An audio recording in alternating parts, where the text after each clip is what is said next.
Hello students, welcome to Rajiv classes. तो आज हम लोग एक पीवाईक्यू डिस्कस करने वाले हैं जो कि एक कोऑर्डिनेट का क्वेश्चन है और ये एक हाइपरबोला का क्वेश्चन है। तो देखना क्वेश्चन में क्या दिया हुआ है, हम लोग एक बार थोड़ा देख लेते हैं। इन्होंने एक हाइपरबोला का इक्वेशन देकर रखा हुआ है, एक्स स्क्वायर मतलब जनरल इक्वेशन दिया हुआ है जिसका सेंटर 0 0 पे है, और उन्होंने डायरेक्ट्रिक्स का भी इक्वेशन दे दिया हुआ है, फोकस का कोऑर्डिनेट भी दिया हुआ है, और एक वैल्यू पूछा गया है 9 into E plus L square. और एल क्या है, यहाँ पे लेटस रेक्टम का लेंथ है, और ये जो ई है वो ई क्या है, ई हमारे पास ये हाइपरबोला का एसेंट्रिसिटी है। तो ये बहुत ही इजी टाइप का क्वेश्चन है। अगर तुमको बस मतलब मालूम है कि ये डायरेक्ट्रिक्स का इक्वेशन क्या होता है और फोकस का कोऑर्डिनेट क्या होता है, तो तुम बहुत इजीली इसको सॉल्व कर पाओगे। तो चलो हम लोग इसको आज सॉल्व करते हैं। तो देखना क्या दिया हुआ है, इन्होंने बोला है तो हाइपर डायरेक्ट्रिक्स का इक्वेशन दिया हुआ है। तो डायरेक्ट्रिक्स हम लोग का मालूम है क्या होता है, एक्स इक्वल्स टू होता है ए बाई ई, ऐसे होता है हाइपरबोला देखने में, तुम देखोगे तो ऐसे होता है दिखने में ये। और ये एक डायरेक्ट्रिक्स इधर होता है और इसका दो डायरेक्ट्रिक्स होता है बेसिकली। तो इसका जो इक्वेशन होता है वो होता है X equals to A by E. तो उन्होंने ए बाई ई का वैल्यू दिया हुआ है, वो क्या है, √10/81 दिया हुआ है। तो ए बाई ई इक्वल्स टू √10/81। इसको थोड़ा स्क्वायर कर लेते हैं, तो ये ए स्क्वायर बाई ई स्क्वायर, ये आ गया हमारे पास 10/81। इसको मैं फर्स्ट इक्वेशन बोल दिया। अच्छा, अब फोकस का कोऑर्डिनेट कितना दिया हुआ है, √10, 0, मतलब ए ई का वैल्यू दिया हुआ है √10।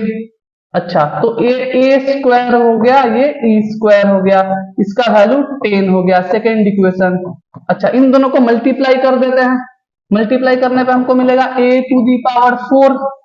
a⁴ का वैल्यू मेरे को मिल जाएगा 100/81, मतलब ए स्क्वायर का वैल्यू मिल जाएगा हमको 10/9। ये तो हमारे पास ए स्क्वायर का वैल्यू आ गया।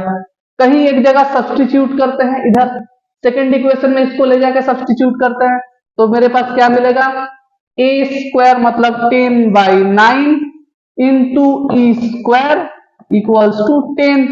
ये 10 कैंसिल आउट हो गया, तो ई स्क्वायर का वैल्यू मिल गया हमको 9, और ई तो पॉजिटिव होता है तो ई का वैल्यू +3 हो जाएगा, क्योंकि ई कभी <0 नहीं हो सकता। तो ई हमारे पास ये हाइपरबोला का एसेंट्रिसिटी आ गया।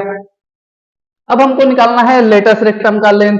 अच्छा, लेटस रेक्टम का लेंथ निकालने के लिए हमको क्या मालूम है, लेटस रेक्टम क्या होता है, मान लो ये कहीं फोकस है, तो फोकस से ऐसा एक लाइन जो एक्सिस पे परपेंडिकुलर होता है, इसको हम लोग बोलते हैं लेटस रेक्टम। तो लेटस रेक्टम का लेंथ हमको मालूम है, एल का वैल्यू कितना होता है, 2b² होता है।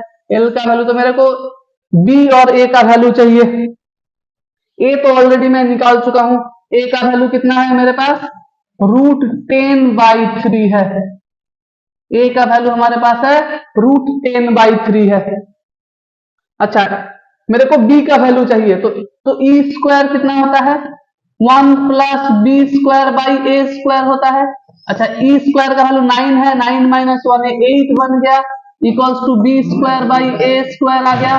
तो मेरे पास बी स्क्वायर का वैल्यू कितना आ गया, 8a² आ गया। अच्छा, अब ए स्क्वायर का वैल्यू मैं यहाँ पे पुट कर देता हूं, 8, और ए स्क्वायर का वैल्यू कितना है, 10/9 है। तो ये मेरे पास 80/9 आ गया है। तो मेरे पास बी स्क्वायर का वैल्यू कितना आ गया, 80/9 आ गया है। अच्छा, अब मेरे को बी स्क्वायर भी मिल गया, ए स्क्वायर भी मिल गया। अब मैं लेंथ निकाल लेता हूं। तो लेंथ होता है जो है वो होता है L इक्वल्स टू 2b²/a। देखते हैं हम लोग 2b²/a। अच्छा, a का वैल्यू हमारे पास कितना आया था, √10/3, तो और b का वैल्यू आ गया था हमारे पास, b स्क्वायर का वैल्यू आ गया था 80/9। तो 2 × ये आ गया हमारे पास 2 इंटू बी स्क्वायर का वैल्यू 80/9 और ए का वैल्यू आया था √10/3। 3 को न्यूमरेटर में लिख दे रहे हैं, तो 3 1 3, 3 3 9। अच्छा, तो ये हमारे पास एल आ गया।